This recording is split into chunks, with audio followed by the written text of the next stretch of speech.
उस परम चेतन सत्ता से है।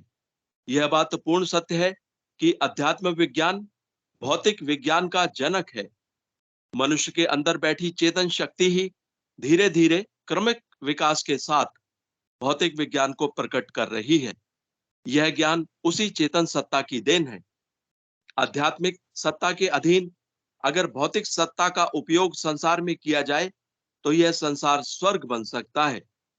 आध्यात्मिक चेतना के बिना भौतिक ज्ञान बंदर के हाथ में उस्तरा देने के समान है।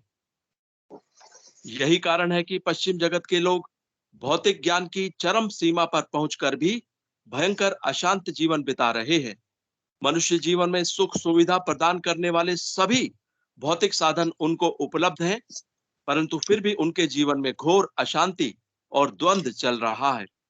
अमेरिका इस दृष्टि से सबसे उन्नत और धन्य देश कहलाता है, परंतु वहां अशांति और द्वंद्व की यह स्थिति है कि प्रति 10 व्यक्तियों के पीछे एक व्यक्ति खूनी है। हमारे देश में भयंकर तामसिकता के रहते हुए भी प्रति 1000 व्यक्तियों के पीछे भी यह स्थिति नहीं है। यह बात सही है कि ज्यो-ज्यो भौतिक विज्ञान उन्नति कर रहा है, हमारे देश में भी हिंसा और क्रूरता बढ़ती जा रही है। हमारे वेद स्पष्ट बताते हैं कि एकमात्र भारत ही ऐसा भूखंड है जिसके वायुमंडल में आध्यात्मिक चेतन शक्तियां निरंतर भ्रमण करती हैं। यह बात सत्य है कि संसार से आध्यात्म चेतना प्राय समाप्त हो चुकी है, केवल दिखावा मात्र बाकी बचा है। परंतु उस चेतना का अंतिम बीज आज भी भारत की भूमि में ही छिपा है। यह सत्य है कि हमारे देश में भी संसार के साथ साथ इस चेतना का भारी ह्रास हुआ है, परंतु एक चिंगारी आज भी मौजूद है जिसको प्रज्वलित करके सारे संसार को प्रकाशमय किया जा सकता है।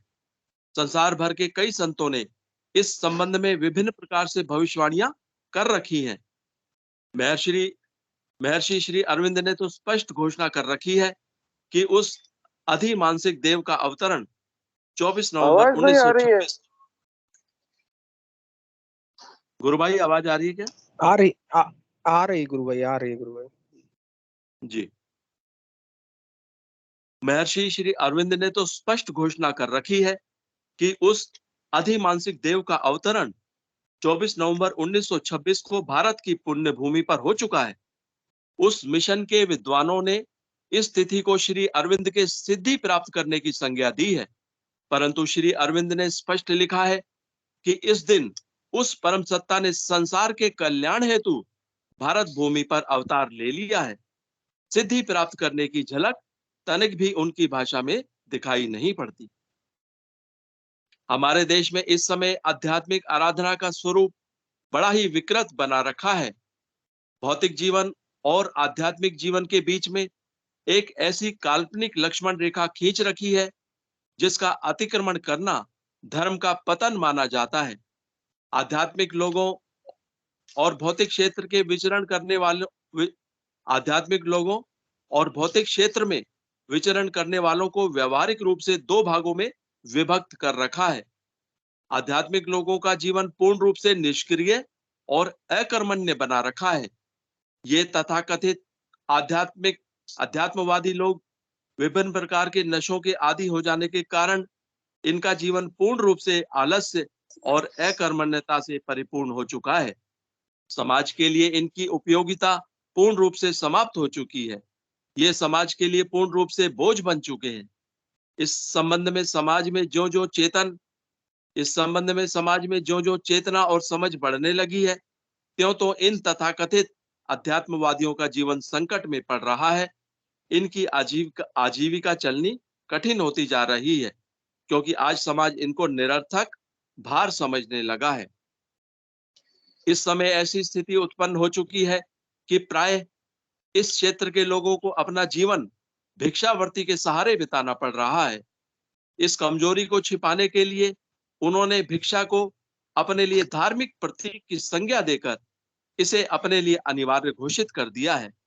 इस प्रकार इन लोगों का जीवन पूर्ण रूप से भिक्षावृत्ति पर चलना धर्म का ही एक अंग माना जाने लगा है, परंतु आज का चेतन समाज इसको भी नकार चुका है। ऐसी स्थिति में इन अकर्मण्य लोगों के झुंडों का जीवन दूभर होता जा रहा है। अब केवल चोरी और डाकेजनी करना बाकी रह गया है। ऐसी स्थिति के आते ही इस व्यवस्था का अंत हो जाएगा। इस प्रकार अतिक्रमण होने के कारण जो अति मानसिक चेतना का स्वरूप प्रकट होगा, उसी से संसार का कल्याण होगा। श्री अरविंद को इस स्थिति का पूर्वाभास हो चुका था, इसीलिए उन्होंने कहा था, परिस्थितियां ऐसी करवट लेंगी, इसका मुझे पहले ही ज्ञान हो चुका था, परंतु अगर सब कुछ नष्ट भ्रष्ट हो जाए तो भी इस विनाश के परे मुझे सृजन का स्पष्ट स्वरूप नजर आ रहा है। महर्षि श्री अरविंद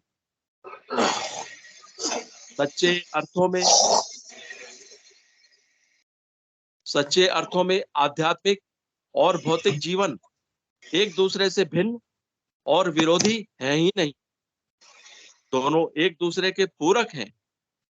आध्यात्मिक चेतना की ही देन है भौतिक विज्ञान। इस प्रकार जब भौतिक चेतना अपनी जननी आध्यात्मिक चेतना के आदेश पर चलने लगेगी, उस समय धरा पर स्वर्ग उतर आवेगा। ऐसी स्थिति में हमारे आदि सनातन धर्म का वसुधैव कुटुंबकम का सपना साकार होगा। इस प्रकार जब तक यह भौतिक और आध्यात्मिक जीवों के बीच में खिंची कृत्रिम लक्ष्मण रेखा का अंत नहीं होगा, संसार में नई चेतना आनी असंभव है। जिस प्रकार अग्नि से धुएं को अलग नहीं किया जा सकता, उसी प्रकार भौतिक चेतना को आध्यात्मिक चेतना से अलग नहीं किया जा सकता। जब मानव समाज एक ही सत्ता के दोनों स्वरूपों को भिन्न मानकर चलने लगता है, तो उसका जीवन नारकीय बन जाता है। सुख, शांति, प्रेम, दया और सहृदयता का स्थान हिंसा, घृणा, द्वेष, प्रतिशोध आदि तामसिक शक्तियां ले लेती हैं। जब यह स्थिति अपनी चरम सीमा पर पहुंच जाती है, तो यह तामसिकता आपस में टकराकर समाप्त हो जाती है। इस प्रकार नए युग का श्री गणेश होता है। स्त्री और पुरुष दोनों एक दूसरे के पूरक हैं, एक के बिना दूसरे का कोई अस्तित्व नहीं है।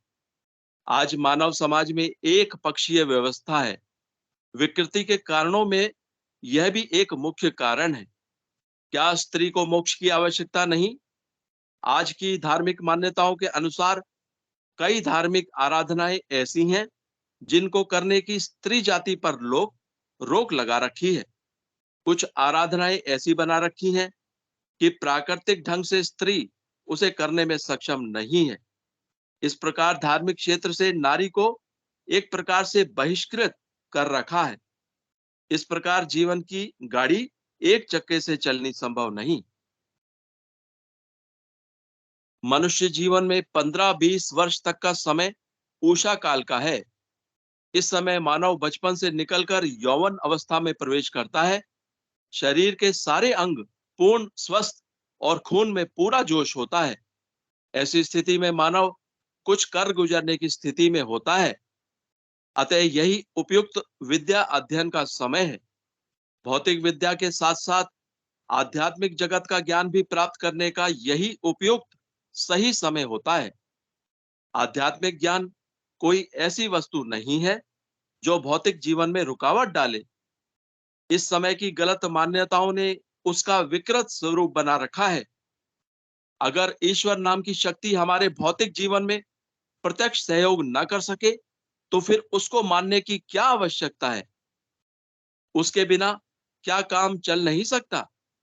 परंतु सच्चाई यह है कि वह शक्ति मनुष्य के भौतिक जीवन के हर क्षेत्र में पग पग पर प्रत्यक्ष रूप से उसका पथ प्रदर्शन करती है। मैं व्यवहारिक जीवन में इसका परीक्षण करके देख चुका हूं। इसके अतिरिक्त गुरुदेव बाबा श्री गंगाईनाथ जी योगी के स्वर्गवास के बाद मुझसे जुड़ने वाले लोगों का भी आध्यात्मिक शक्तियां भौतिक जगत में पग पग पर पथ प्रदर्शन कर रही हैं। परीक्षण के तौर पर मैंने पाया कि युवा लोग इस शक्ति को बर्दाश्त करने में अधिक सक्षम होते हैं। अधिक उम्र के मनुष्यों की हर शक्ति का हास हो जाने के कारण वे इस शक्ति को बर्दाश्त नहीं कर पाते हैं और भयभीत होकर मुझसे दूर भागने का प्रयास करते हैं। आध्यात्मिक आराधना करने वाले लोगों को आध्यात्मिक आराधना करने वाले लोगों को शारीरिक और मानसिक दृष्टि से स्वस्थ होना जरूरी है। शारीरिक और मानसिक दृष्टि से कमजोर व्यक्ति इसमें अधिक सफलता प्राप्त नहीं कर सकता। महर्षि श्री अरविंद। आजकल के आध्यात्मिक गुरुओं ने आराधना का समय बुढ़ापे का निश्चित कर रखा है। बुढ़ापे में हर प्रकार की शक्तियों का हास हो जाने के कारण कई प्रकार की बीमारियां मनुष्य को घेर लेती हैं। ऐसी स्थिति में मनुष्य इन कष्टों से जूझने में ही अपनी बची खुची शक्ति लगाए रखता है। आराधना के लिए न उसके पास समय रहता है, न शक्ति। इस युग में आराधना का स्वरूप पूर्ण रूप से बहिर्मुखी है। अतः कर्म कांड, प्रदर्शन, शब्द जाल, तर्कशास्त्र और अंधविश्वास के सहारे अध्यात्म की शिक्षा देते हैं।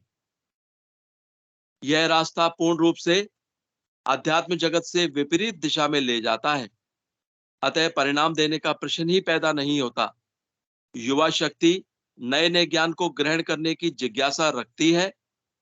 जो ज्ञान कोई परिणाम नहीं देता, युवा शक्ति उसे मानने को कभी तैयार नहीं होती।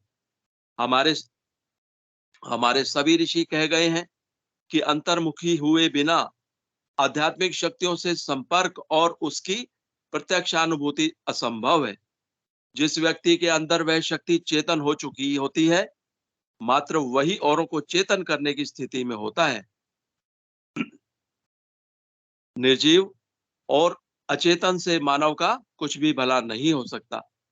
श्री अरविंद ने कहा था कि अगर वह शक्ति मेरे अंदर चेतन नहीं होगी, तो फिर औरों में भी नहीं होगी। प्रथम मनुष्य की जागृति ही कठिन है। उसके बाद तो दीपक से दीपक जलाना आसान काम है। इस प्रकार उस परम सत्ता के चेतन होने के बाद सारे संसार से अंधकार को दूर करना आसान काम है। अतः मानव शक्ति के उषा काल में ही अगर यह ज्योति जल सके, तो वह संसार का कल्याण करने में अधिक सहयोगी सिद्ध होगी। इसमें स्त्री पुरुष का कोई भेद नहीं होता। इस प्रकार गाड़ी के दोनों चक्कों के साथ साथ चेतन होकर चलने से पूर्ण चेतना शक्ति अपने वेग के साथ संसार का तमस भगाने में अपनी सक्रिय भूमिका निभा सकती है। अगर दुखों से जर्जरित, मृत्यु भय से भयभीत बूढ़े व्यक्ति में यह चेतना जागृत हो जाए, तो कुछ लाभ नहीं होगा। वह शक्तिहीन चंद दिनों का मेहमान संसार का क्या भला कर सकता है। युवा शक्ति में इस प्रकाश का जागृत होना मानव का कल्याण कर सकता है। जय गुरुदेव, जय दादा गुरुदेव, जय गुरुदेव सभी को। जय गुरुदेव, जय दादा गुरुदेव। पंकज जी, गुरु भाई आप संचालन करेंगे क्या? जय गुरुदेव। जी भाई साहब, जय गुरुदेव। जय गुरुदेव। गुरु भाई आज संचालन कीजिए आप। जय गुरुदेव। ठीक है, जैसे गुरुदेव। आध्यात्मिक ज्ञान सत्संग केंद्र जोधपुर के तत्वाधान में और आध्यात्मिक ज्ञान सत्संग केंद्र के संविधान जो कि गुरुदेव द्वारा रचित है के नियमानुसार हमारा ये सेशन अनवरत चल रहा है। इसमें आप सभी का स्वागत है। भाई ने आज बहुत सुंदर दिव्य लेखनी पढ़ी। इस कार्यक्रम का मुख्य उद्देश्य देव की बातें, देव का दर्शन एज इट इज प्रस्तुत करना एवं आपसी अनुभवों को एक दूसरे से साझा करना एवं गुरुदेव में भक्ति एवं आराधना के प्रति प्रेरणा बढ़ाना है। सभी में आपसी प्रेम, सभी का बराबर से सम्मान इस कार्यक्रम का आधार है। इस कार्यक्रम में कोई भी व्यक्ति अपनी भूमिका निभा सकते हैं। जो एडमिन टीम है वो हमारे करीब 20-25 लोग इसको मैनेज करते हैं। यदि आप भी इसमें अपना योगदान देना चाहें तो आपका स्वागत है। आप इसमें अलग अलग एक्टिविटीज होती हैं, जैसे लॉगिन करना, मंच संचालन करना, यूट्यूब पे अपलोड करना आदि इत्यादि। तो कोई भी गतिविधि में यदि आप भाग लेना चाहते हैं इस मंच संचालन या इस कार्यक्रम को संचालित करने के बारे में, तो आप किसी भी एक्टिविटी में भाग ले सकते हैं। इसके अलावा अन्य भी कैंपेन चलते हैं, जैसे ऑफलाइन प्रचार या ऑनलाइन प्रचार जो हमारा सोशल मीडिया पे चलता है। और हमारा बच्चों का कार्यक्रम भी संडे को सुबह 9:30 बजे आयोजित किया जाता है। यह कार्यक्रम सुबह 5 बजे सामूहिक ध्यान का होता है और शाम को 7 बजे ध्यान का होता है। इसके अलावा जो यूट्यूब पे इस कार्यक्रम को देख रहे हैं, उनसे भी निवेदन है, कृपया आप सेशन में भी लाइव जुड़ सकते हैं। उसका लिंक हम डिस्क्रिप्शन में देते हैं, और वीडियो भी का लिंक भी दिया गया है, जिसमें बताया गया है कि सेशन में हम माइक्रोसॉफ्ट टीम से हम कैसे जुड़ सकते हैं। चलिए अब कार्यक्रम को हम शुरू करते हैं। कोई भी गुरु भाई बहन जो अपनी कोई बात साझा करना चाहें, उनका स्वागत है, या कोई प्रश्न जिज्ञासा।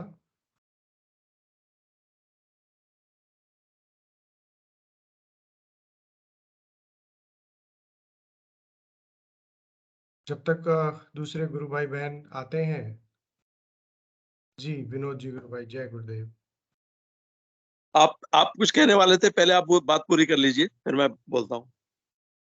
जी मैं तो कुछ गुरुदेव की बातें साझा करना चाह रहा था। कुछ फोटोज थे, वो आज मुझे बड़े जी, जी। अच्छे लगे, मैंने बिल्कुल, उनको देखा। बिल्कुल, बिल्कुल आप बिल्कुल साझा कीजिए, और उसी बात में बस मेरी भी एक बात जोड़ लीजिए कि गुरुदेव जो है मंच पे जब बोला करते थे, तो क्या उन्होंने कभी चक्रों के बारे में भी कोई, क्योंकि आजकल बड़ी चक्रों की बातें होती रहती हैं, तो कभी चक्रों के बारे में भी बोलते थे क्या? ये उसमें इंक्लूड कर लीजिए। जय गुरुदेव।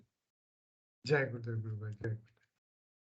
चक्रों का ऐसा मतलब जो गुरुदेव बोलते हैं कि जो हमारी लेखनी में भी आता है कि जो 7 चक्र हैं हमारे शरीर में, 3 ग्रंथियां हैं, 3 नाड़ियां हैं, उन्हीं का ही वर्णन होता था। और बट जो स्पेसिफिक जो बहुत डिटेल में जो लोग किताबी ज्ञान जिसको मैं बोलूँगा, उस तरह का जो लिखते हैं, बताते हैं, सुनते हैं, समझाते हैं, वैसा गुरुदेव ने कभी नहीं कहा कि कौन से चक्र में कुंडलिनी जाने पे कौन सा आपको अनुभव होगा।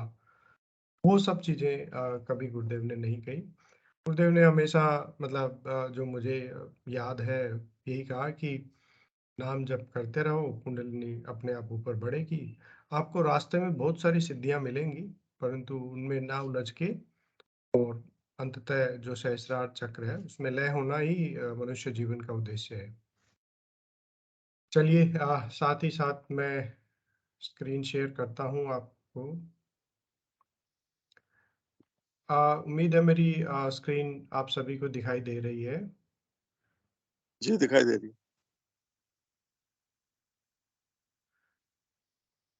ये मेरे पास गुरुदेव के कुछ शाम के जो गुरुदेव बैठते थे, वहाँ की फोटोज है। हमारे गुरु भाई ने साझा की है, तो मैं आप सभी के साथ शेयर कर रहा हूँ। ये जोधपुर आश्रम का हमारा जो साइड का पोर्शन है, मतलब जो हमारा जो हॉल है जहाँ पे हम ध्यान करते हैं, उसके 2 द्वार हैं। एक तो मतलब जो छोटे वाला एरिया पोर्शन जिसकी दीवार छोटी है, एक की लंबी आती है दीवार हॉल की, और एक की जो छोटी वाली दीवार से जो दरवाजा निकल के सीधा आता है, जहाँ पे पानी की टंकी वगैरह है। अभी तो यहाँ पे वो टॉयलेट बाथरूम वगैरह भी नए निर्माण किए गए हैं। तो वहाँ की ये फोटो है। गुरुदेव की चेयर ये फिक्स होती थी। ये चेयर जो हमारा अभी ऑफिस है, उसके सामने एक कंप्यूटर रूम है। वो अभी बहुत कम खुलता है, लेकिन गुरुदेव की चेयर अक्सर वहाँ पे होती थी, या कभी कभार ऑफिस में भी आ जाती थी गुरुदेव की चेयर। तो ये गुरुदेव की चेयर होती थी, और ये गुरु भाई शाम के समय में पार्क में लगा देते थे, तो गुरुदेव वहाँ पे टहलते भी थे कई बार, और कई बार बैठते भी थे। और वहाँ पे उस समय जब भी गुरु भाई बहन आ जाते थे, ध्यान भी करवाते थे गुरुदेव, सभी को साथ में मिलके। तो अब ये गुरुदेव की विभिन्न मुद्राएं हैं।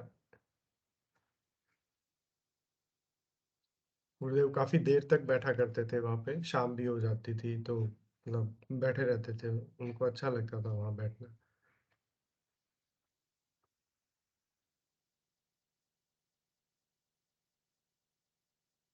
और वहाँ पे गुरुदेव मतलब जो साधक जिनको पुराने हैं, जिन जो मिले हैं गुरुदेव का पता है उनको कि गुरुदेव बड़ी नॉर्मल और बहुत सिंपल सी बातें, बड़ी साधारण सी बातें करते थे। एक वीडियो क्लिप भी है मेरे पास 2-3, उनको भी मैं प्ले करूँगा अभी।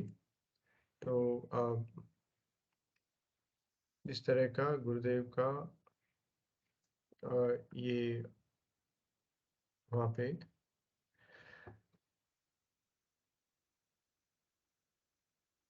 देखिए इस तरह का रहता था। यहाँ पे लोग आते थे, वो बैठ के सामने ध्यान भी कराते थे गुरुदेव फिर। मतलब जो इस समय आ जाए तो उनको फिर वहीं पे ध्यान करवाते थे।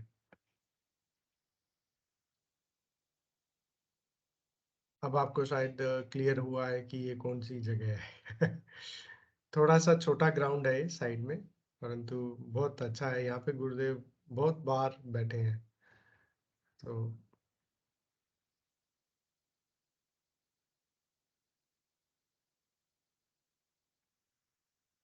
देखिए योगी क्रिया भी हो रही है। हाँ, ये योगिक क्रियाएं भी हो रही हैं और साधक ध्यान कर रहे हैं।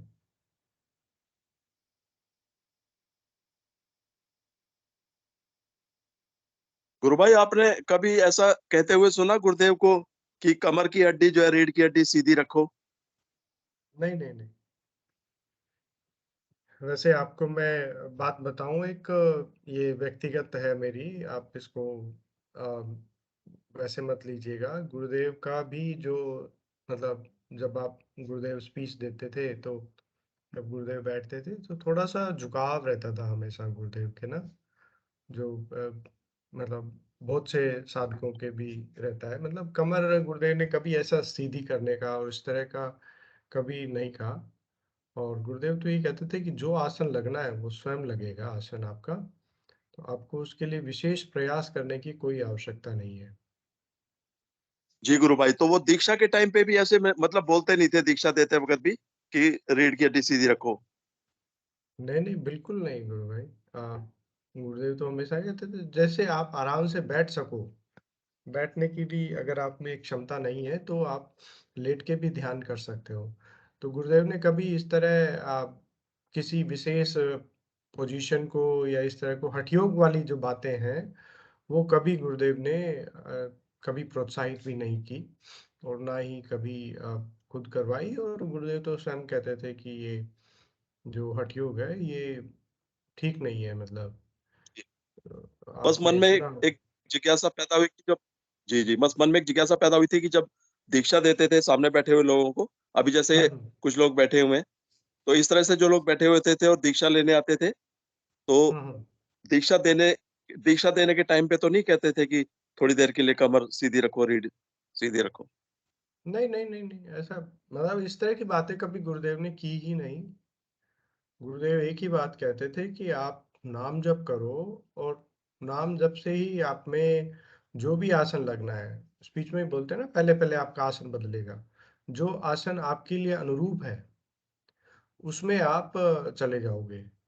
अब वो अगर मतलब अगर वो रीढ़ की हड्डी का सीधा होना अगर आपके लिए अनुरूप है तो उस आसन में स्वतः चले जाओगे, कुंडलिनी करवा देगी। तो वो गुरुदेव कहते थे सबसे पहले आसन सिद्धि होगी आपको, तो आसन सिद्धि के बाद बाकी योगी क्रियाएं होंगी। ये फोटो शायद काफी गुरु भाई ठीक बहनों ने देखा है। ये सिनागोग की फोटो है जब गुरुदेव इजराइल गए थे। इजराइल की है या मुंबई की है मुझे एग्जैक्टली याद नहीं है, शायद मुंबई की भी हो सकती है।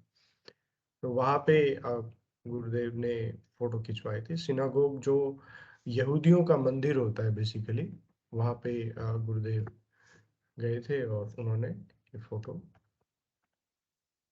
वहाँ पे खिंचवाई थी।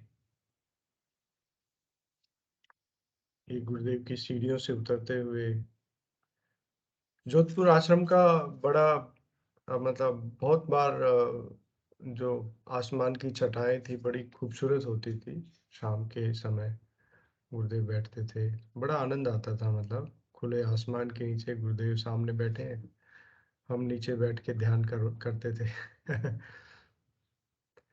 जय गुरुदेव प्रसाद पंकज ले। भैया।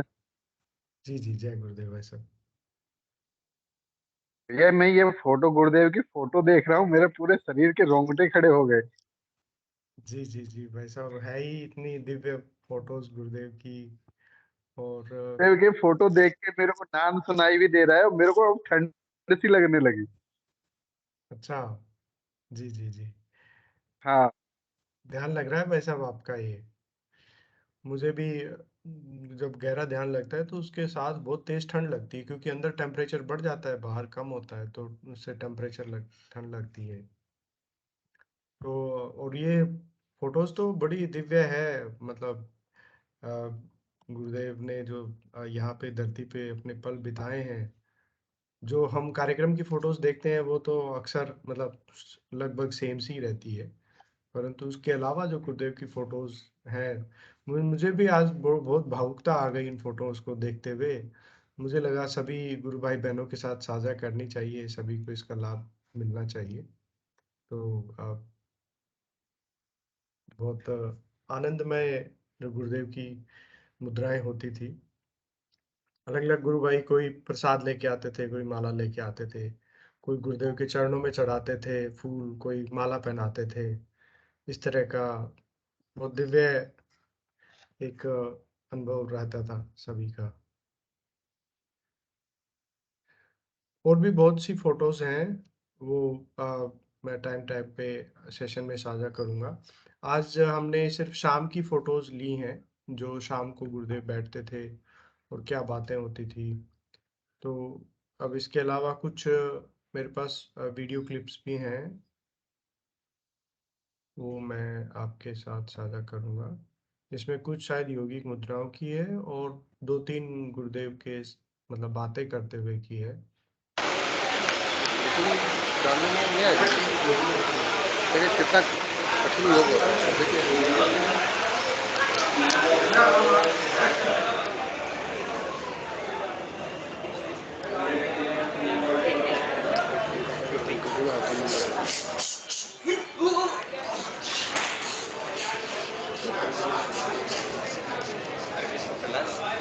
अरे यार ये पहला की बटन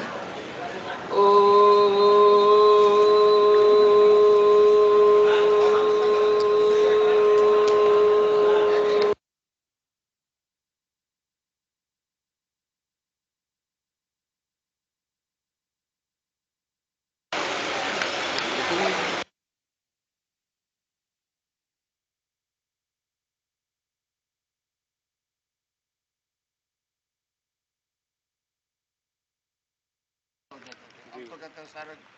अब तो सीएनजी हो गया और अब मेट्रो भी हो गया, तो बहुत अच्छा हो गया। हाँ मेट्रो ट्रेन की हो गई।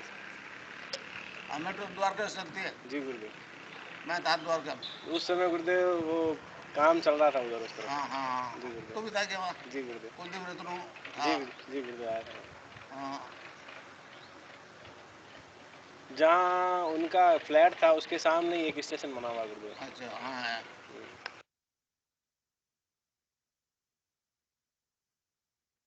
सरदार जा जाते हैं वो अपने वहाँ कम से कम 10-20 फैमिली रह रही है न्यू जर्सी में।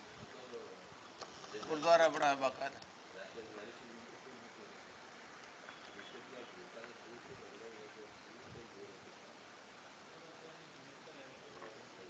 वहाँ बरसात का कोई टाइम नहीं, जब मर्जी जाए। और रात को बरसात आई, बिजली चौंक रही है तो जोर से चिल्लाएंगे। तो अमेरिकन कहते हैं ये इंडियन बर्ड्स तो रात को सोने नहीं देते। पता नहीं किसने इतने छोड़ दी, बहुत बोर है।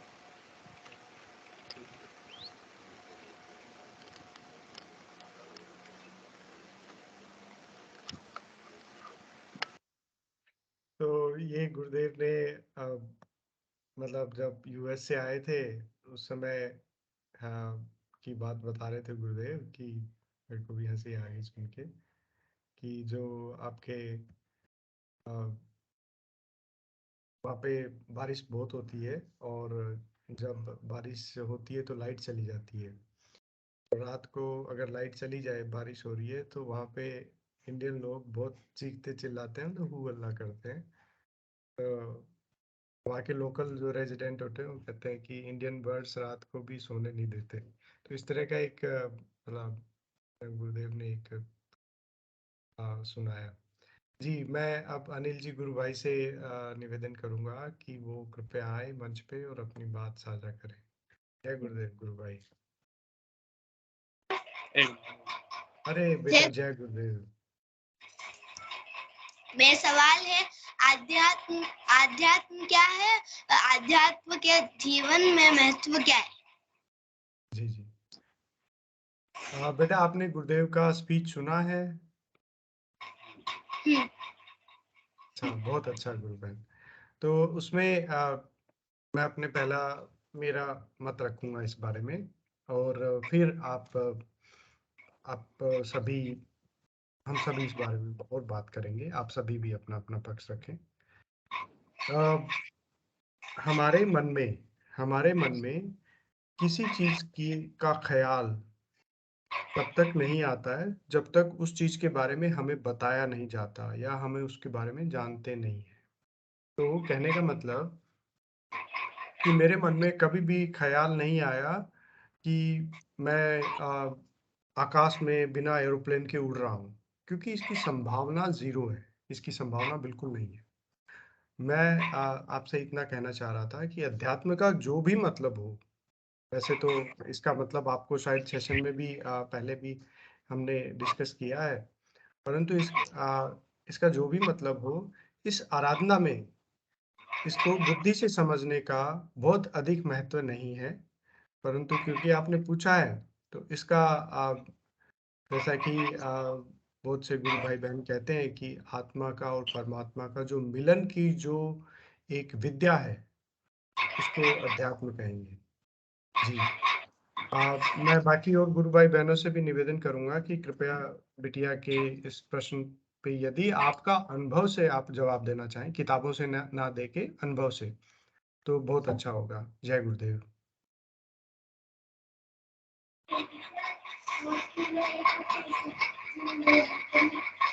कोई भी गुरु भाई बहन जो अध्यात्म के बारे में बिटिया को कुछ बताना चाहें, तो उनका स्वागत है। जी, विनोद जी गुरु भाई, जय गुरुदेव। जय गुरुदेव। जी जी बेटा आपको आवाज आ रही है मेरी? जी, आ रही है भाई साहब, बोलिए। इस बेटिया बेटिया को भी आ रही है ना? हाँ, आ रही है।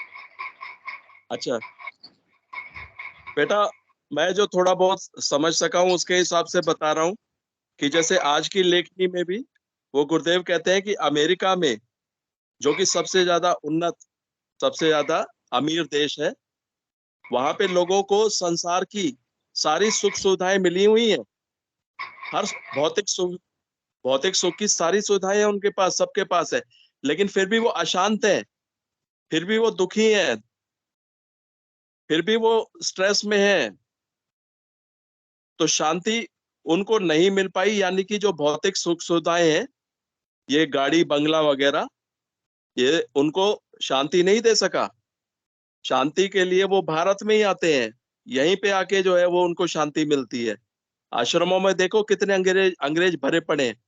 आप अगर देखोगे ना बेटा, हमारे यहाँ पे हरिद्वार में हर जगह आश्रमों में भरे पड़े हैं अंग्रेज, और वो सारे के सारे लखपति, करोड़पति, अरबपति हैं। सब अपना धन दौलत जो है छोड़ छाड़ के आ गए, कोई रशिया से, कोई अमेरिका से। वो कहते हैं हमारे पास सब कुछ था, लेकिन हमारे को शांति नहीं मिली। तो बेटा, एक तो अध्यात्म का मेरे हिसाब से सबसे बड़ा योगदान यही है जीवन में, कि सच्चा आपको आनंद, सच्ची शांति नहीं मिल सकती। और बाकी संजीव भाटी भी आ गए हैं, वो भी बताएंगे आपको बेटा। जय गुरुदेव। जय गुरुदेव भाई साहब, बहुत अच्छा बताया बिटिया को आपने। और संजीव जी भाई साहब, जय गुरुदेव, आपका स्वागत है। आपसे निवेदन है कि कृपया कैमरा जरूर ऑन करें, क्योंकि आपको देखने के लिए हमारे नेत्र व्याकुल रहते हैं बहुत बार। मेरे यहाँ पे एक्चुअली सिग्नल वीक हो जाते हैं, नेटवर्क प्रॉब्लम रहती है। मैं ऑन लेकिन अच्छा, ठीक है। बहुत ही बढ़िया प्रश्न पूछा कि आध्यात्म क्या है, तो उसी पर मैं बताना चाह रहा था। जी आध्यात्म का मतलब होता है आध्या प्लस आत्म, आत्मा को अध्ययन के द्वारा जानना। अब अध्ययन क्या करना है? जो गुरुदेव ने हमारे को जो सिद्ध योग की जो गुरुदेव बोलते हैं ना, मैं शरीर रूपी ग्रंथ को पढ़ना सिखाता हूँ। आत्मा को अध्ययन करना ही आध्यात्म है। शरीर रूपी ग्रंथ को गुरुदेव पढ़ना सिखाते हैं, देव का हम नाम जप करते हैं, ध्यान करते हैं, तो यही वास्तविक आध्यात्म है। आध्यात्म के नाम पे आजकल आप देखेंगे बहुत सारी चीजें आपको बताई जा रही है, सिखाई जा रही है, लेकिन आध्यात्म का मतलब होता है अपनी आत्मा का अध्ययन करना। अपनी आत्मा का अध्ययन कैसे होगा? जो गुरुदेव ने हमें साधना बताई है ना, नाम जप करना है गुरुदेव के द्वारा दिए गए संजीवनी मंत्र का, और गुरुदेव की फोटो का 2 टाइम ध्यान करना है। उसी से हम आध्यात्म को समझ पाएंगे, हम आत्म साक्षात्कार कर पाएंगे, परमात्मा का साक्षात्कार कर पाएंगे। तो इसी को आध्यात्म हमारे यहाँ पे कहा गया है बेटा। जय गुरुदेव। जय गुरुदेव भाई साहब, बहुत सुंदर बताया आपने। ये भी बताया कि बिटिया को क्या करना चाहिए आगे। चलिए, और भी कोई गुरु भाई बहन यदि इस बारे में या अन्य किसी टॉपिक के बारे में बोलना चाहें तो उनका स्वागत है।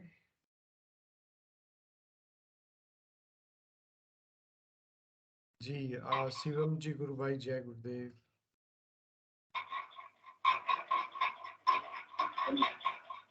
शिवम जी जय गुरु भाई, गुरुदेव। मुझे है ना, मुझे हाँ बेटा, ध्यान करते टाइम कभी कभार वाणी सुनाई देती है। क्या सुनाई देती है? ध्यान करते टाइम कभी कभार ओम की वाणी सुनाई देती है। वाह, बहुत सुंदर गुरु बेटा, ये तो बड़ी दिव्य वाणी होती है। और गुरुदेव भी कहते हैं कि गीता में लिखा है ना, ओम सत सत तत् सत से सब, मतलब सभी कुछ रचा गई। गुरुदेव स्पीच में बोलते हैं या लेखनी में भी लिखा गया था गुरुदेव ने। तो सभी धर्मों में जो है शब्द से सृष्टि की उत्पत्ति बताई गई है, और हिंदू धर्म में तो शब्द जो है वो मतलब जो गुरुदेव बताते हैं कि ओंकार जो अक्षर है वो वाणी हमें अंदर सुनाई देगी। तो आप मतलब मैं व्यक्तिगत रूप से एक बात और कहना चाहूंगा कि कुछ चीजें का ज्ञान हमें अंदर से प्रकट होगा। जितनी भी बाहर की किताबें लिखी गई हैं वो किसी न किसी व्यक्ति ने अंदर से अनुभव करके, जब पहली बार उसको लिखा था तो अंदर से अनुभव करके उनको लिखा था। तो आ, बच्चों की निसंदेह बहुत सारी जिज्ञासाएं होती है, और ये बहुत अच्छी बात है। और आपने जो प्रश्न पूछा था बहुत अच्छा प्रश्न पूछा। इसके साथ ही साथ जैसे हम इस तरह के प्रश्न ज्यादा पूछें खुद से, गुरुदेव से, कि खिचड़ी मुद्रा मेरे को क्यों नहीं लगती, मुझे भी लगवाइए, मेरा नाम जप और तेज कीजिए, ओम मुझे सुनाई देता है, इसके बाद क्या सुनाई देगा गुरुदेव वो बताइए। तो गुरुदेव से कनेक्ट रहने वाली चीजें, गुरुदेव से कनेक्ट रहने वाली बातें या गुरुदेव से कनेक्ट रहने वाले प्रश्न हम जब ज्यादा मन में लाएंगे तो हमारी आराधना और अच्छी चलेगी। और गुरुदेव आपको इन सब चीजों का मतलब और जो भी है वो अंदर से समझाते हैं। फिर भी आप और कोई बात साझा करना चाहें तो आपका स्वागत है। और भी आपको क्या अनुभव होते हैं आजकल ध्यान में वो भी बता सकते हैं। ये मुझे ना संडे को सुबह जब मैंने ध्यान किया था तो है ना, हाँ। काले बादल आए थे, उसके अंदर बिजली कड़की थी और गुरुदेव चलते हुए आ रहे थे। अच्छा, बहुत सुंदर, बहुत सुंदर, बहुत सुंदर बेटा, ये तो बड़ी दिव्य अनुभूति है। और गुरुदेव कहते भी है ना कि मतलब ऐसा वो कल की अवतार जो है वो बादलों पे चलते हुए नजर आएंगे, और इस तरह की जो चीजें हैं वो होती है। तो बहुत सुंदर आपको अनुभूतियां हो रही है। आप ध्यान कंटिन्यू अपने करते रहिए और आनंद लेते रहिए। चलिए, और भी बताइए गुरबन, आपका नाम नहीं बताया आपने। यशस्वी। यशस्वी, ओके ओके। बहुत अच्छा लगा बेटा आपसे मिलके। सेशन में जुड़ते रहें और इसी तरह अपनी अनुभूतियां साझा करते रहें। जी शिवम जी गुरु भाई, जय गुरुदेव। जय गुरुदेव बेटा। जय गुरुदेव शिवम जी, गुरु भाई जी। जय गुरुदेव। जी गुरु गुरु भाई। भाई, मेरा ये अनुभव था कि कुछ टाइम पहले मैं जब मैं ध्यान कर रहा था, हम्म। तो जब मैं ध्यान कर रहा था तो मुझे पूरा ब्रह्मांड दिखा। ठीक है। अंदर से जब मैंने क्या किया कि मैंने नाम जब बहुत तेज करना शुरू कर दिया, हाँ हाँ तो मैंने अपने जहाँ पे गुरुदेव का चित्र है उसको देखा, बहुत देर तक देखता रहा। फिर एक बहुत हम्म तेज प्रकाश सा मेरे अंदर आया और हम्म मुझे योगिक क्रियाएं बहुत सारी होने लगी एकदम से। मैं जी जी अचानक से पीछे की तरफ लेट गया पूरा। मेरे अपने आप हम्म हाथ मूवमेंट करने लगे। मेरी नेक जो थी गर्दन वो अपने आप घूमने लगी। तो सब अपने आप ही हो रहा था, टोटल अपने आप हो रहा था, मैं उसमें कुछ नहीं कर रहा था। तो बिल्कुल पहले सही तो बात है। मुझे योगिक क्रिया होती थी, वो बस इतनी होती थी कि मेरी बॉडी जो थी अपने आप हम्म आगे पीछे हिलती थी और मैं लेट जाता था, मुझे शवासन लगता था। ओके अब ऐसा हुआ कि एक जैसे नागिन होती है जो डांस करती है, सांप हम्म। जैसे चलता है जिस तरह से, ऐसे मेरी बॉडी कर रही थी। अच्छा जी। जी जी जी। तो गुरु भाई आप को कोई शारीरिक या मानसिक तकलीफ है या नॉर्मल मतलब आध्यात्मिक जिज्ञासा से गुरुदेव से जुड़ना हुआ आपको? जी, आध्यात्मिक और थोड़ा-सा फिज़िकल प्रॉब्लम थी, अच्छा अच्छा तब अच्छा मैं अच्छा। जुड़ा था तब। तो वो फिजिकल प्रॉब्लम ठीक हो गई है गुरु भाई अभी या है? अभी तो रहती है, दवाई-ववाई चलती रहती है, फिर भी मैं ध्यान, दवाई चलता रहता है मेरा। अच्छा बस अच्छा। ये है कि जैसे कभी-कभार क्या होता है कि मैं ध्यान करना बंद कर देता हूँ, लेकिन कभी-कभार क्या होता है कि गुरुदेव से एक बार कनेक्ट हो जाते हैं, तो डिस्कनेक्ट नहीं हो पाते फिर। कभी ना फिर अपने आप वो आ जाती है चीज़, अरे नहीं, करना है तो करना है। तो मंत्र कभी-कभार कम हो जाता है, कई बार बढ़ भी जाता है, तो ये चीज़ चलती रहती है ऐसे। बिल्कुल सही कहा आपने। गुरुदेव का जो अभी मैं बहुत टाइम से मतलब जुड़ा नहीं था, मतलब सेशन को अटेंड भी नहीं कर रहा था। तो हम्म। मैं अभी बीच में अभी मैं वहाँ चला गया था, वृंदावन। ओके।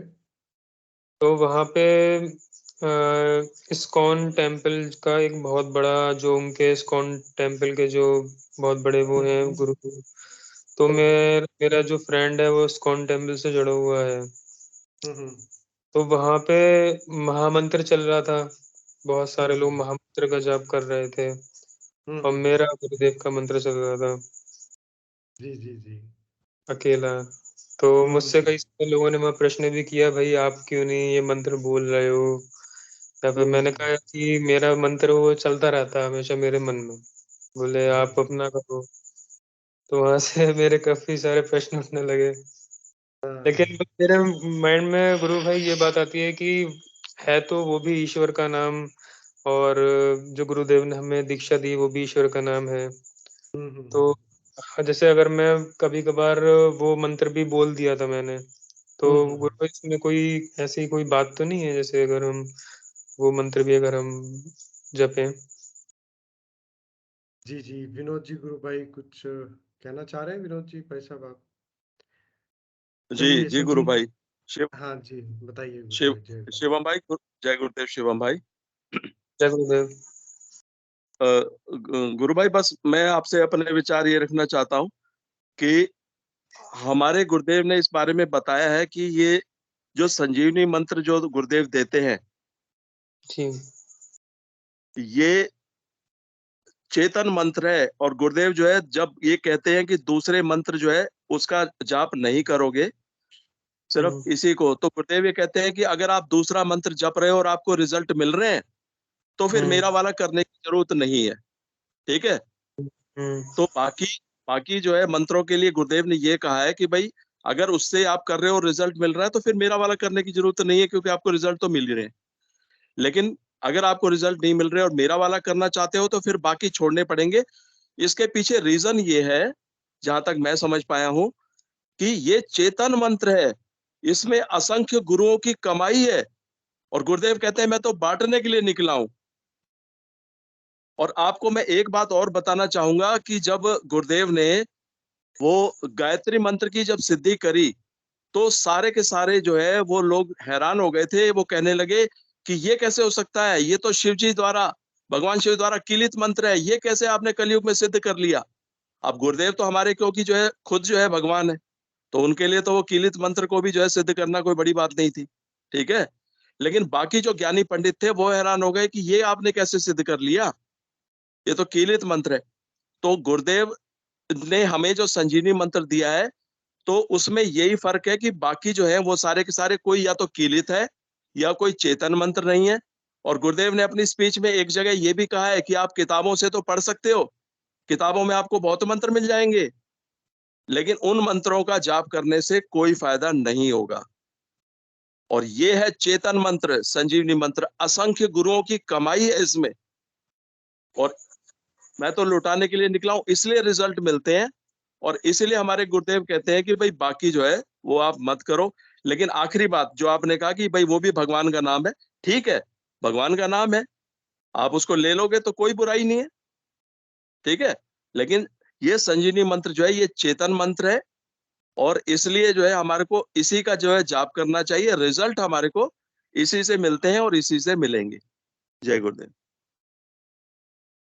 बहुत सुंदर बताया गुरु जय भाई ने। गुरुदेव।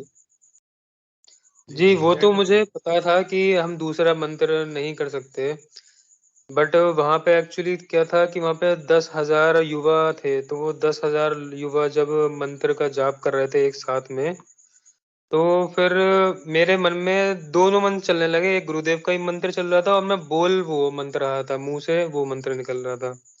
तो मेरे दोनों मंत्र उस टाइम हो रहे थे क्योंकि मुझे कहीं मेरे मन से ऐसा कुछ लगा, मुझे फील हुआ कि मुझे ऐसा नहीं करना चाहिए, तो जी वो भी मेरे मुंह से निकल रहा था। चलिए, संजीव जी गुरु भाई भी कुछ कहना चाह रहे हैं। जी गुरु भाई, आपका स्वागत है। जय गुरुदेव गुरु भाई। पंकज जी, गुरु भाई आवाज आ रही है मेरी? जी जी, आ रही है भाई साहब। मैं शिवम जी गुरु भाई से कुछ बात करना चाह रहा हूँ। शिवम जी गुरु भाई, मैं भी स्कूल में रहा हूँ लगभग 1.5 साल तक। मैंने हरे कृष्ण महामंत्र, जब तक गुरुदेव से दीक्षा नहीं ली तब तक मैंने हरे कृष्ण महामंत्र का जप किया है। और उस मंत्र का प्रभाव ये हुआ है कि गुरुदेव ने मुझे पकड़ लिया है। गुरुदेव ने जो दीक्षा दी है ये उसी मंत्र का प्रभाव था जो हरे कृष्ण महामंत्र मैंने किया था। जी जी, जब हमारी मेरे साथ भी यही हुआ था सेम गुरु भाई, कि मैं पहले इस्कॉन से ही था जुड़ा हुआ, तो मैं महामंत्र का ही जाप करता था, तभी मैं गुरुदेव से जुड़ा था उसके बाद भी, तभी मुझे गुरुदेव ने पकड़ा था। मैं जहाँ तक समझ पाया हूँ कि वो जो साधना 1.5 साल पहले की थी, भगवान कृष्ण के ही अवतार हैं गुरुदेव भी। और आप देखिए वहाँ इस्कॉन में जो सगुण साकार की उपासना है, गुरुदेव कहते थे कि 2 तरीके की उपासना होती है हमारे यहाँ, निर्गुण निराकार गायत्री मंत्र की और सगुण साकार भगवान कृष्ण की। भगवान कृष्ण के मंदिर में जाते हैं, तुलसी चरणामृत लेते हैं, सात्विक जीवन जीने का प्रयास करते हैं और उनमें भी केमिकली बदलाव आता है और वो भी जी जो है वो प्राप्त होते हैं। दूसरे होते हैं जी निर्गुण निराकार, जो गायत्री मंत्र की आराधना करते हैं, वो भी उनमें भी परिवर्तन आता है और वो भी जो है मोक्ष को प्राप्त हो जाते हैं। गुरुदेव बोलते हैं कि भाई मेरे में क्या हुआ है कि एक फिजिकल बॉडी में दोनों सिद्धियां हो गई, ठीक है। ये बॉडी जो डिवाइन फॉर्म में ट्रांसफॉर्म हो गई गुरुदेव को, क्योंकि भगवान कृष्ण की सिद्धि हो गई और गायत्री की भी सिद्धि हो गई। तो ये गुरुदेव फॉर्म को मतलब भगवान कृष्ण अवतरित हो गए एक तरीके से, आप इसको समझे। शब्दों में इसको नहीं व्याख्या की जा सकती, तथा आप ये समझो कि भगवान कृष्ण ही गुरुदेव के रूप में आकर के विराजमान हो गए। तो अब जी भगवान कृष्ण जो है स्वयं संजीवनी मंत्र की दीक्षा दे रहे हैं गुरु भाई। ये पूरा नाथ संप्रदाय है। दादा गुरुदेव हमारे आईपंथी थे, उनसे पहले एक ही शिष्य को दीक्षा दी जाती थी। गुरुदेव को आदेश हुआ, भगवान कृष्ण का आदेश हुआ और दादा गुरुदेव ने ये मंत्र जो है गुरुदेव को दिया। तब जाकर के काफी दिनों तक गुरुदेव तो इस पसोपेश में रहे कि मैं इस मंत्र को ओपन करूं कि नहीं करूं। गुरुदेव तो ये भी बोलते थे कि धार्मिक दृष्टि से तो मतलब मैं तो जाट हूँ और मैं जो है इस क्षेत्र में कैसे इसको जो कैसे मैं आध्यात्म के क्षेत्र में प्रवेश करूं। फिर दादा गुरुदेव का गुरु परंपरा का आदेश हुआ, भगवान कृष्ण का आदेश हुआ कि भाई मैं सारी शक्तियां आपको दे रहा हूँ, आप इस कार्य को करो और आप जिसको दीक्षा दोगे मैं उसके साथ में रहूंगा। गुरुदेव बोलते हैं ये मैं इसके नाम की दीक्षा देता हूँ, अब ये बोलता है। तो इसमें बिल्कुल भी संशय रखने की आवश्यकता नहीं है। मतलब आप अगर आपने खुद ही ये बोला कि मतलब आप उस सात्विक माहौल में रहे, क्योंकि सात्विक जब हम मंदिर में जाते हैं, इस्कॉन टेम्पल में रहे, वहाँ हरे कृष्ण महामंत्र का कीर्तन हो रहा है, वहाँ स्वाभाविक रूप से सात्विक ऊर्जा है वहां पे, तो ऑटोमेटिक अपना आप ही गुरुदेव, आप अगर हरे कृष्ण महामंत्र करने का प्रयास भी करोगे ना, तो आप पाओगे कि वो गुरुदेव का मंत्र, बाहर तो आप मुख से जप रहे हो वो हरे कृष्ण महामंत्र, लेकिन अंदर हृदय में चलेगा गुरुदेव का मंत्र, और वो बहुत स्पीड से चलेगा। तो इसका स्पष्ट कारण ये है कि गुरुदेव जो है अपने, जो एक मंत्र गुरुदेव ने दिया है कि पूर्ण आराधना है, और जब हमें ये दीक्षा मिल जाती है, एक तो हमने हरे कृष्ण महामंत्र का जप किया, उसका प्रभाव ये हुआ कि गुरुदेव ने, भगवान कृष्ण ने गुरुदेव के रूप में आकर के हमें दीक्षा दे दी। भगवान कृष्ण गुरुदेव के रूप में हमें आदेश दे रहे हैं कि भाई अब ये आप साधना करो, तो इसके आगे जो है सारी चीजें खत्म हो जाती है। आप अच्छा लगता है जाओ सब जगह, गुरुदेव ने रोक नहीं लगाई, गुरुदेव कहते हैं कि मैं रोक नहीं लगाता भैया, लेकिन साधना तो यही करनी पड़ेगी, गुरुदेव का नाम जप और ध्यान तो गुरुदेव का ही चलेगा। तो इसमें बिल्कुल भी कोई कंफ्यूजन वाली स्थिति नहीं है, आप जाते रहिए, लेकिन नाम जप और ध्यान तो गुरु भाई केवल गुरुदेव का चलेगा, और जो कुछ मिलेगा आपको, मुक्ति होगी, ईश्वर का साक्षात्कार होगा, आत्म साक्षात्कार होगा, ब्रह्मानंद मिलेगा, प्रेमानंद मिलेगा, ये शब्द अलग अलग हैं, लेकिन जिसने जिस मार्ग से उसको पा लिया है वो उसकी व्याख्या करने बैठ जाता है। लेकिन गुरुदेव का विश्वास करो, ये पूर्ण साधना है, और ये वहीं पहुंचा देगी आपको। जो हरे कृष्ण महामंत्र आपको दे रहा था ना वो भगवान कृष्ण गोलोक में, तो ये गुरुदेव वाली जो गोलोक में पहुंचाने वाली साधना है ये, तो कहीं कोई संशय रखने की आवश्यकता नहीं है गुरु भाई इसमें, है ना। जी जी जी, जय गुरुदेव। जय गुरुदेव। गुरु भाई, अच्छा बताया गुरु भाई ने। हाँ जी बोलिए। शिवम गुरु भाई, जी गुरु भाई। एक बात मैं और कहना चाहता हूँ कि हमें जो है, क्योंकि साधना तो यही करनी है, संजीवनी मंत्र का जाप करना है, लेकिन अगर कोई ऐसी विशेष परिस्थिति आ जाती है जैसा कि आपने जिक्र किया था, तो एक तो उसके लिए आपको कोई भी आत्मग्लानि, कोई भी आपको ऐसा भाव नहीं आना चाहिए मन में, ठीक है। दूसरा ये कि अगर कोई ऐसी विशेष परिस्थिति आ जाए, हरे कृष्ण मंत्र चल रहा है, महामंत्र चल रहा है, तो एक जो ये मेरा अपना भाव है, अपना विचार है, क्योंकि मेरे साथ ऐसा एक आध बार हो चुका है, तो मैं क्या करता हूँ, गुरुदेव की उन बातों को याद करता हूँ। जैसे एक तो गुरुदेव जो है हमारे कृष्ण के अवतार हैं, ठीक है, तो जब हरे कृष्णा हो रहा है तो वो वैसे भी कृष्ण का ही नाम है और कृष्ण के अवतार हैं गुरुदेव। दूसरा, गुरुदेव ने अपनी एक बार स्पीच में कहा था कि सब जगह राम ही राम है, राम के अलावा कोई एग्जिस्ट करता है क्या। तो अगर ऐसी कोई विशेष परिस्थिति आ जाती है, हरे राम हरे कृष्णा मंत्र चल रहा है, और आप जो है वहां पे अगर आप उसको बोलना भी चाहते हो, तो आप मन में भाव रखिए भगवान अपने गुरुदेव का, हमारे आपके मन में भाव जो है, चित्र जो है वो गुरुदेव का हो, गुरुदेव का ध्यान हो, और मन में ये भाव हो कि भगवान राम भी मेरे गुरुदेव ही हैं और कृष्ण भी जो है वो मेरे गुरुदेव ही हैं। ये राम और कृष्ण मेरे गुरुदेव का ही रूप है और उन्हीं का ये मंत्र है। तो उस दौरान आप इस भाव से भी कर सकते हैं। ये मेरा व्यक्तिगत जो है, कोई सहमत हो सकता है ना हो, क्योंकि मेरे साथ कभी ऐसा कोई अनुभव आता है तो मैं इस रूप से लेके उसको इस भाव से उस वक्त कर ले। बाकी जो है, हमें साधना तो वही करनी है, संजीवनी मंत्र का जाप करना है, और मन में किसी प्रकार को आत्मग्लानि की जरूरत नहीं है। कुछ गलत नहीं हुआ आपसे। जय गुरुदेव। शिवम जी, गुरु भाई मैं और इसमें एक बात और ऐड करना चाहता हूँ। देखिए, ये बात प्रमाण है कि जब आप हरे कृष्ण महामंत्र का जप कर रहे हैं तो आपने खुद महसूस किया है कि गुरुदेव वाला मंत्र जो है हृदय में ऑटोमेटिकली चल रहा है। स्वयं बाहर भी उन्हीं का दर्शन कर रहे हैं, वो अंदर गुरु रूप में आपके अंदर बैठ करके वो आपको जप करवा रहे हैं। इस साधना की विशेष बात यह है कि हमें कुछ करना ही नहीं, जो कुछ करते हैं गुरुदेव करते हैं अंदर बैठ करके। तो बाहर जो आप मंत्र उस वक्त चला रहे थे और वो अंदर जो गुरुदेव वाला चल रहा है, तो गुरु तो अंदर ही विराजमान है। वही भगवान कृष्ण, दो गुरु थोड़ी है, एक ही गुरु है, वो अंदर विराजमान होकर के वही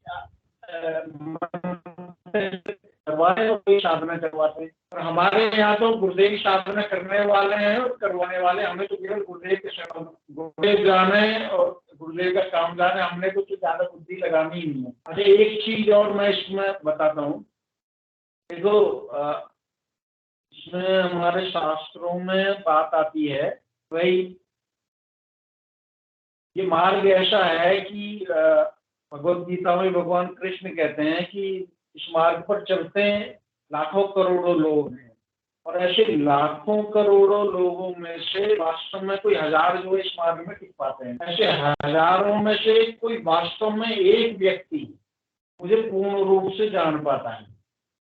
इतना दुर्लभ मामला है ये, और उसमें भी गुरु के प्रति निष्ठा हो जाए, गुरु भक्त मिलना, गुरुदेव ने जो आदेश कर दिया है, गुरुदेव ने जो आदेश कर दिया उस पर चलना, ये बड़ा दुर्लभ, ऐसा साधक जो बड़ा दुर्लभ है कि गुरु ने जो आदेश कर दिया, एक बार अनुभव में आ गई बात, अब कुछ नहीं, अब बात खत्म हो गई। जो गुरु ने जो बोल दिया जीवन भर अंतिम सांस तक जो है उस बात को जो गुरुदेव ने आज्ञा कर दी, नाम जप करना है, ध्यान करना है और गुरुदेव के इस दर्शन का प्रचार करना है।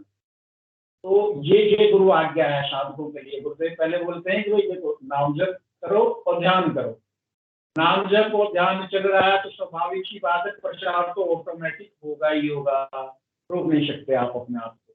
बड़ी दुर्लभ साधना है गुरु भाई, बहुत अद्भुत साधना है। मतलब मुंह से बोल करके बताने वाली बात ही नहीं है कुछ। तो जी ठीक है, शाम के वक्त खाना सब लोग इकट्ठे होते हैं और गुरुदेव स्वयं ही बोलने वाले प्रोग्राम को, ये गुरुदेव को बड़ा ही आनंद का विषय है कि गुरुदेव ने हमें अपना रखा है और हम सब लोग गुरुदेव के शरण में।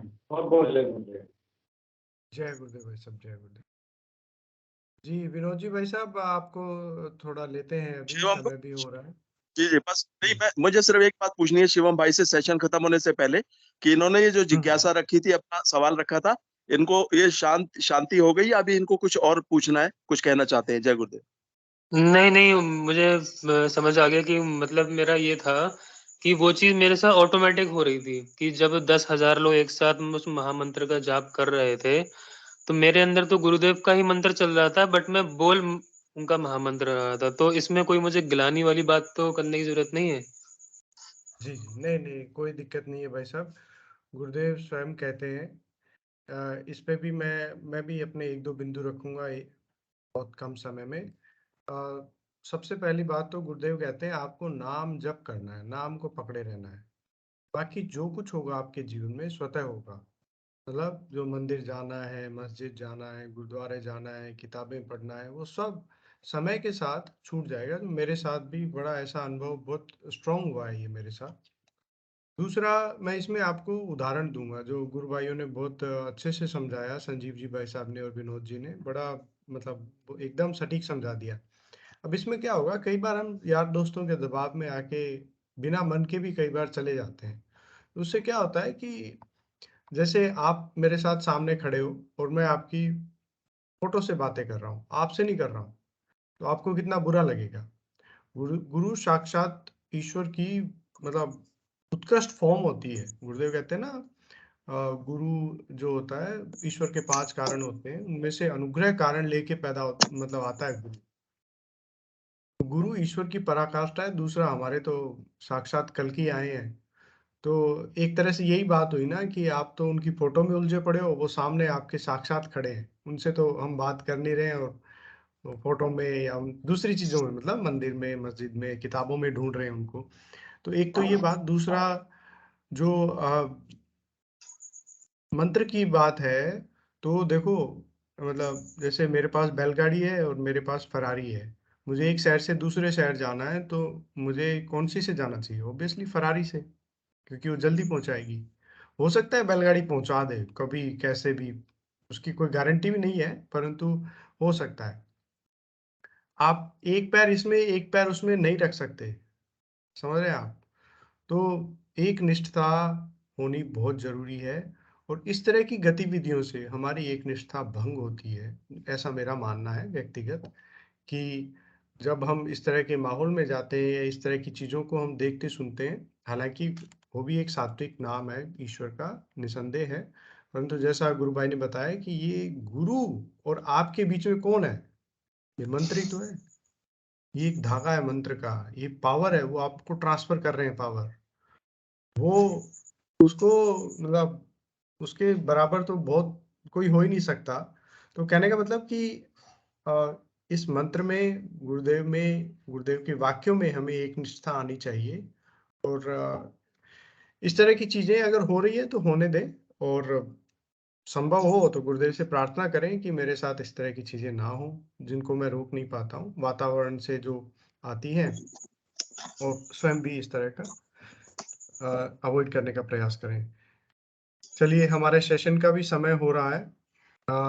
किसी और गुरु भाई बहन को यदि कुछ, जी ये अपने आप छूट जाएंगी, उनको शिवम गुरु भाई को कोई छोड़ने की आवश्यकता नहीं पड़ेगी। गुरुदेव का नाम जब ध्यान करते रहें, वो अपने आप जो चीजें हैं वो अपने आप आपको रियलाइजेशन में आ जाए। सब जगह गुरुदेव विराजमान है, और गुरुदेव की फोटो तो एकदम आप सामने, आप बात करो गुरु भाई, मतलब आपको लगेगा ये बैठे हुए सामने साक्षात भगवान कृष्ण है। गौरवान के सामने बैठे हुए आज्ञा चक्र को आपको दिख जाएंगे सामने ही बैठे हुए। और अभी देखो एक गुरु भाई पंकज जी के पीछे जो गुरुदेव है, देखो ये तस्वीर भी, फोटो भी बात कर रही है, कितने प्यारे गुरुदेव आगे गुरुदेव की है।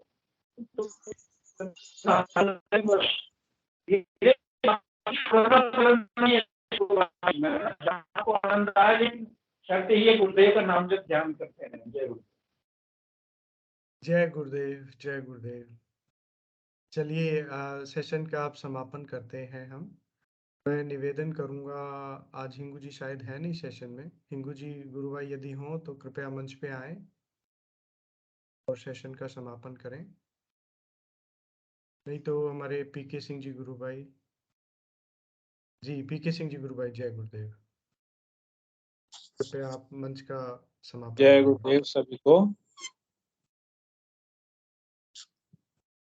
गुरुदेव की दिव्य चेतना सभी में सिद्ध हो, जगत के कल्याण के लिए हो, जगतगामी हो, धर्म